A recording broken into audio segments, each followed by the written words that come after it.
Cześć, tu Marcin, wy jesteście na kanale Motolab. My jesteśmy na torze Poznań, gdzie po 7 latach drifting wraca właśnie na ten legendarny obiekt. Słuchajcie, impreza DMP, driftingowe Mistrzostwa Polski i Speed Games. Natomiast Motolab nie byłby Motolabem, jeżeli nie wspomnielibyśmy o oponach.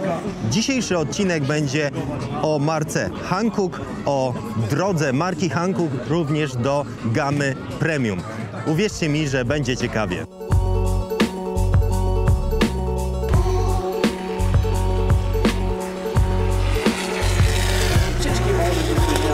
Dzisiejszy dzień zaczyna się od treningów Speed Games. Tak jak widzicie, teraz na trasie influencerzy, youtuberzy się ślizgają, trenując do mistrzostw, które odbędą się pod koniec dnia. Dzisiaj tak naprawdę okaże się, kto z nich jest najlepszym drifterem. Czy będzie to Kickster, czy Will With It.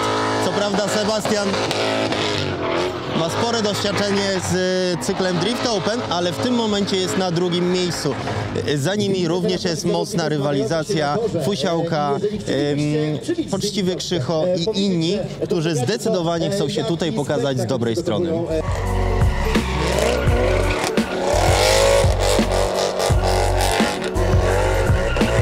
DMP Speed Games to również wystawy super samochodów i to jest dobra okazja przy tym Lamborghini Huracan Evo wspomnieć o tym, że od tego roku również Hankook jest partnerem Lamborghini Super Trofeo. Czym jest owy puchar? Puchar wyścigowy, gdzie specjalnie zmodyfikowane Huracany ścigają się w takiej zunifikowanej klasie. Wszystkie samochody są podobnie zmodyfikowane, a jak? No, jest to taka trochę fuzja pomiędzy autem, jakkolwiek to zabrzmi, seryjnym a GT3. Taki samochód kiedyś na moim kanale widzieliście, robiliśmy relacje z Flatout z pierwszej edycji. No ale to chyba sami widzicie, że te samochody robią spore wrażenie i cieszę się, że Hankook wraca właśnie do tego motorsportu przez duże M, no i właśnie dzięki między innymi takim autom. Rywalizacja semi-pro działa i jest i myślę, że za chwilę, dokładnie w tym momencie zobaczycie, jak to wygląda.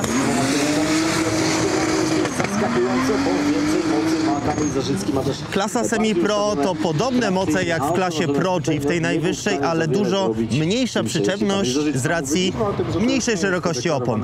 Regulaminowo szerokość opon to tylko 225, a w niektórych przypadkach, na przykład Bartka Ostałowskiego, również ponad 1000 koni, więc te przejazdy tutaj naprawdę są bardzo widowiskowe. Często zdarzają się tak zwane agro, czyli wypadka tylnymi kołami poza trasę, więc myślę, że te osoby, które są zebrane tutaj, mają mnóstwo emocji. Zobaczcie.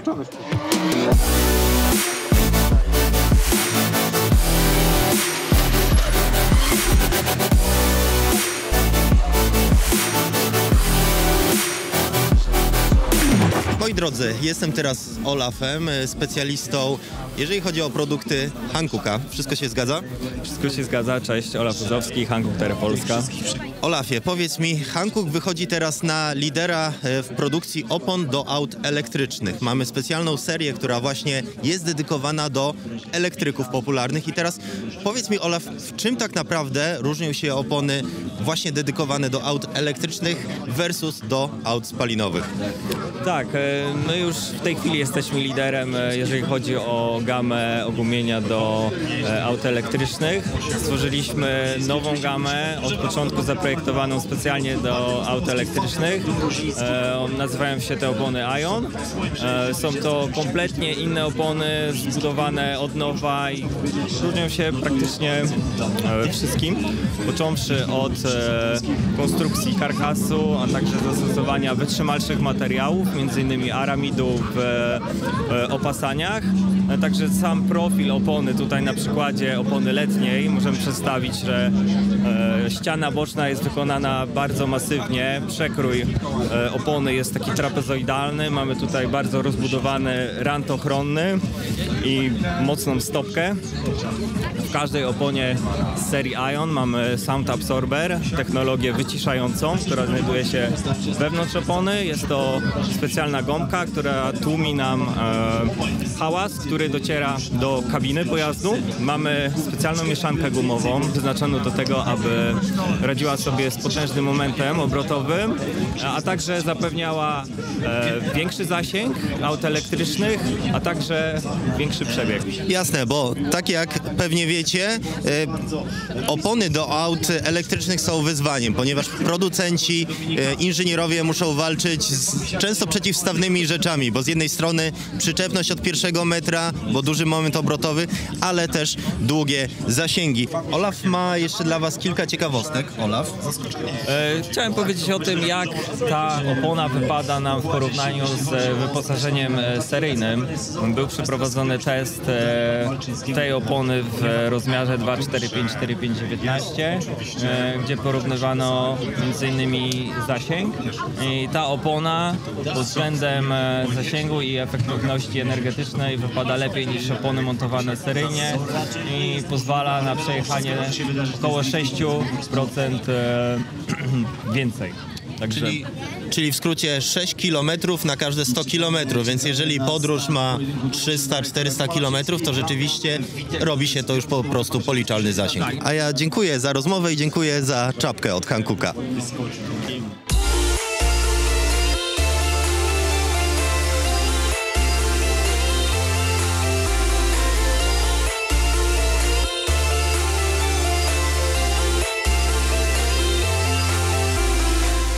Moi drodzy, ten samochód już na tym kanale widzieliście. Oczywiście to jest Toyota GR86 Kuby Przygońskiego. Widzieliście ten egzemplarz na ikonach motoryzacji. Dzisiaj chciałbym Wam pokazać pewną ciekawostkę, której wydaje mi się, że ostatnio nie wychwyciliśmy. Zwróćcie uwagę, jakie są tutaj tarcze hamulcowe. Oczywiście zacisk jest potężny, tarcza ma srogą średnicę, natomiast jest to tarcza lita, niewentylowana, pomimo że ma tylko otwory. Dlaczego? Dlatego, że w drifcie te przejazdy są bardzo krótkie. Ciężka tarcza, wentylowana tarcza to większa masa nieresorowana i z kolei większa praca do wykonania dla zawieszenia. Więc to jest ciekawe, jak optymalizuje się samochody do różnych dyscyplin motorsportu. Taka tarcza w wyścigach czy w rajdach nie miałaby racji bytu. Po kilometrze, dwóch pewnie by się już przegrzała, natomiast w drifcie te przejazdy mają nie więcej niż 700 metrów. Ciekawe. Moi drodzy, opony Hankooka możecie podczas Speed Games DMP zobaczyć nie tylko w strefie tego koreańskiego producenta, ale przede wszystkim na Teslach. Wczoraj na tych samochodach jeździli influencerzy, gwiazdy. Były różne dyscypliny motorsportu, takie trochę inspirowane Gymkhaną. Dzisiaj w Teslę wsiada Kuba Przygoński i z tego co wiem, bo nie wszystko jest nam zdradzane, będzie na pewno dużo dymu i przejazd na głównej trasie. Czy to oznacza, że będzie driftował? Zobaczymy, okaże się.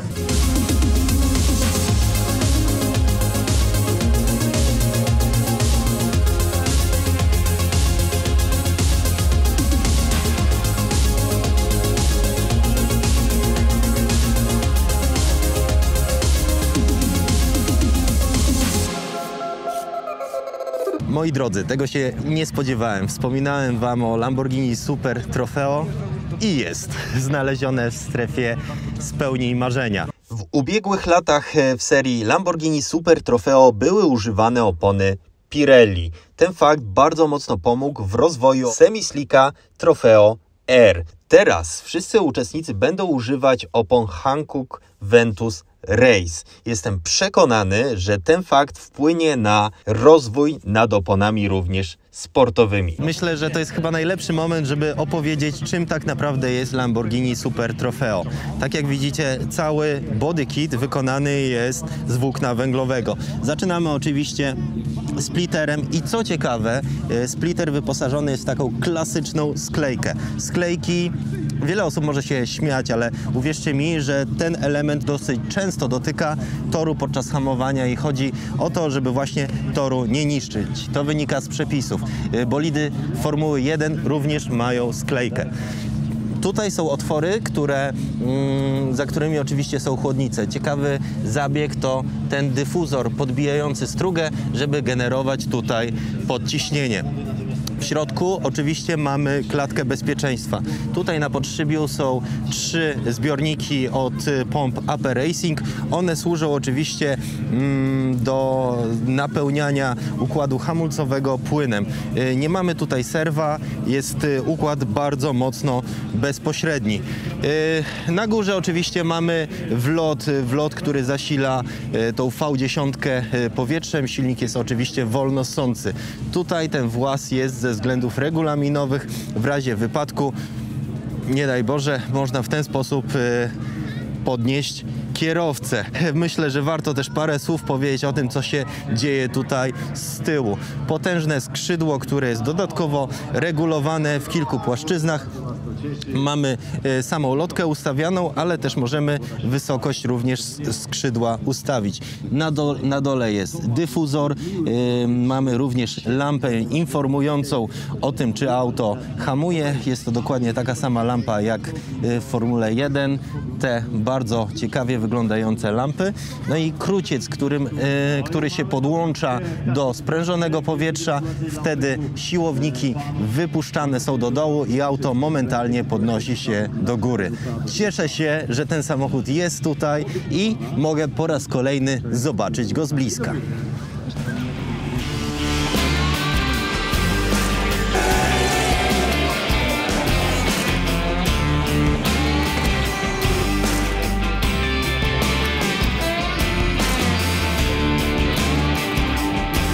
Tutaj za mną widzicie bolid formuły Student, natomiast ja parę słów chciałbym wspomnieć o Formule E, ale spokojnie, nie będzie nudno. Dlaczego? Słuchajcie, Formuła E to świetny poligon doświadczalny, jeżeli chodzi o budowę opon. Dlaczego? Dlatego, że przede wszystkim te bolidy są dużo bardziej zbliżone do samochodów, które jeżdżą po drogach, bo małe aero, bo waga zbliżona do samochodów cywilnych.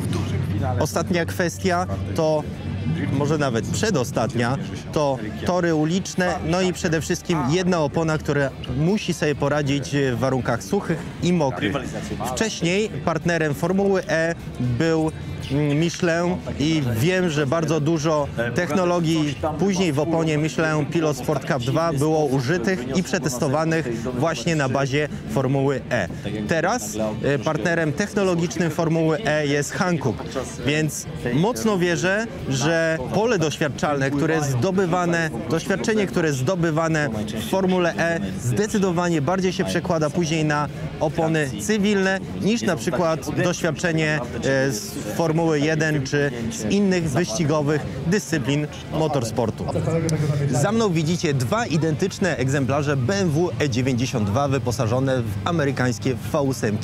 Tymi autami, żeby nie powiedzieć ścigają się, ale ślizgają się influencerzy, youtuberzy w zawodach Speed Games. Warto dodać, że samochody są identyczne, tymi samochodami gwiazdy się wymieniają, więc naprawdę liczą się tylko umiejętności, a nie sprzęt, co jest bardzo istotne, jeżeli rozmawiamy o motorsporcie właśnie.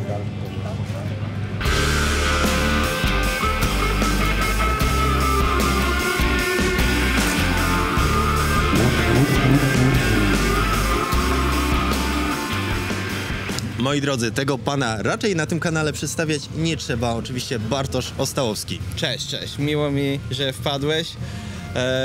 Za nami emocjonujący weekend na driftingowych mistrzostwach Polski. Dużo się działo, ale finalnie dojechaliśmy do końca. Brakło troszeczkę szczęścia, ale weekend za nami.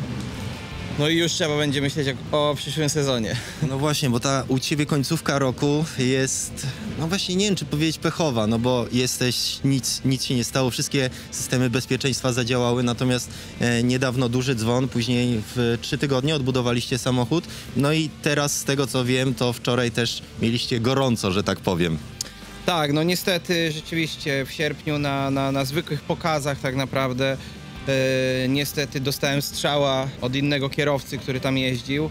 Samochód był mocno uszkodzony, no i po prostu rozpoczęła się walka z czasem. Najlepiej by było mieć wtedy 20 mechaników, gdzie każdy może się zająć inną rzeczą.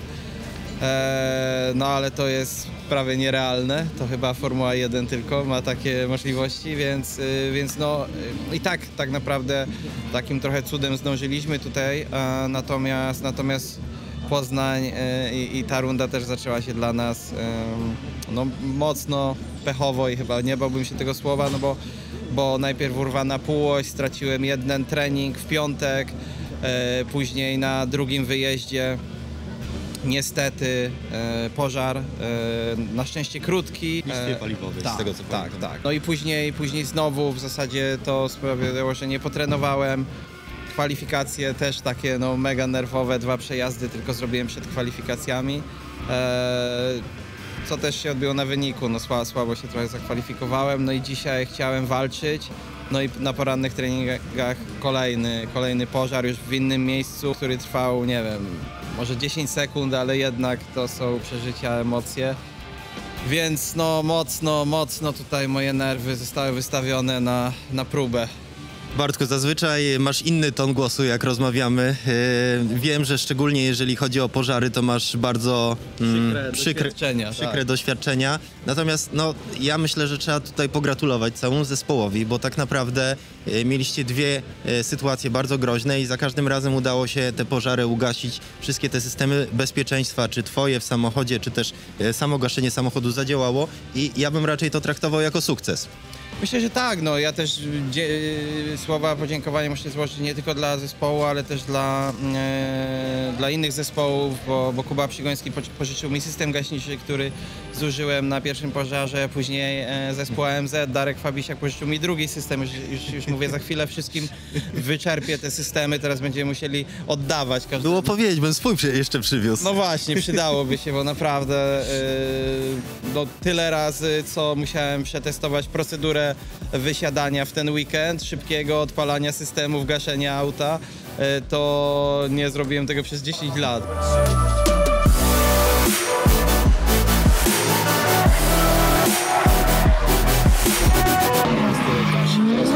W tym momencie, tak jak widzicie, trwają finały Speed Games, tej chyba najbardziej emocjonującej dyscypliny, czyli driftu. Sytuacja punktowa jest ciekawa, bo oczywiście Sebastian Kickster bardzo chciałby wygrać ten tytuł, zostać mistrzem Polski Speed Games. W tym momencie jest na drugim miejscu. Szymon z kanału Will With It ma dosyć dużą przewagę. No i teraz będą ostatnie przejazdy. Jak to będzie wyglądało, nie wiem. Natomiast mam wrażenie, że Szymon ma większą dynamikę w jeździe.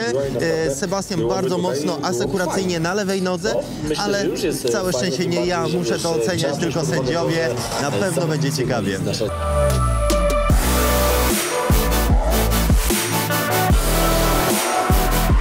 Nie ma co ukrywać, robi się coraz cieplej, nie tylko jeżeli chodzi o temperaturę, również o atmosferę na torze. Natomiast za chwilę rusza sezon zimowy. To jest opona, oczywiście zimowa Hankook, ale z serii ION, czyli jest to seria do aut elektrycznych. No i tutaj jest naprawdę spore wyzwanie, bo auta elektryczne oczywiście generują masę momentu obrotowego od zera, a to wszystko musi opona przenieść na drogę. Dajcie znać w komentarzu, czy chcielibyście test takiej opony na Motolabie, właśnie na aucie elektrycznym. Natomiast zanim do tego testu dojdzie, no to zwróćcie uwagę, jak ona jest skonstruowana. Mnoga ilość lameli. Te lamele właśnie dbają o to, żeby się wgryzać w śnieg. One są ponacinane pod różnym kątem, więc jest również trakcja w zakręcie. Auta, tak jak już wspominaliśmy dzisiaj, elektryczne są sporo cięższe, więc no, opona musi walczyć z tymi przeciążeniami w zakręcie. Ja szczerze mówiąc jestem bardzo mocno ciekaw, jak z tym wszystkim poradzi sobie właśnie opona dedykowana do auta elektrycznego. Więc liczę na wasze zdanie i mam nadzieję, że w tym sezonie zimowym uda się zabrać elektryka w góry i może trochę podriftować.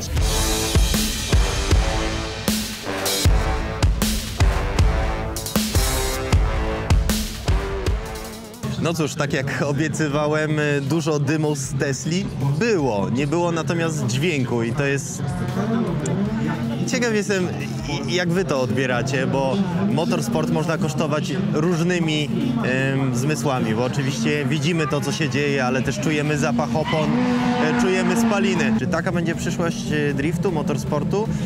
Nie wiem, ale wiem na pewno z mojego doświadczenia z autami elektrycznymi, również tymi do motorsportu, że kierowca takiego auta na pewno bawi się dużo lepiej niż publiczność.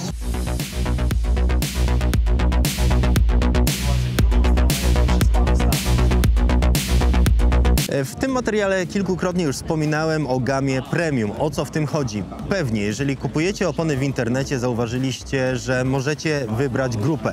Albo opony budżetowe, klasa średnia, albo właśnie premium. Przez długi czas Hankook właśnie był w klasie średniej, natomiast te wszystkie działania, o których wspominałem, czyli przejście do Formuły E, współpraca z Lamborghini Super Trofeo, przede wszystkim bardzo dużo opon na tak zwany pierwszy montaż. To są działania, które są przedstawiane do odpowiednich komisji europejskich, które decydują, która marka jest w danym segmencie. Podobno przyszły rok to właśnie ma być już przeskok do premium. Opony Hankook już wielokrotnie pokazały jakość premium w testach, ale teraz te wszystkie działania dodatkowe właśnie mają na celu, żeby pozycjonować się na równi m.in. z Michelin, Goodyear, Bridgestone i z innymi graczami właśnie tej najwyższej klasy.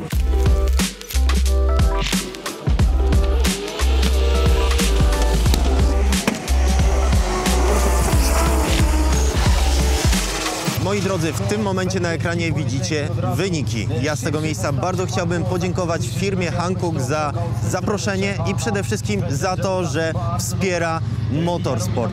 Jeżeli tak ma wyglądać przyszłość motorsportu, jeżeli imprezy będą w taki sposób organizowane jak Speed Games, driftingowe Mistrzostwa Polski, to jestem spokojny o przyszłość tej najpiękniejszej dyscypliny na świecie. Ja już będę się z wami żegnał. Do zobaczenia. Trzymajcie się. Cześć.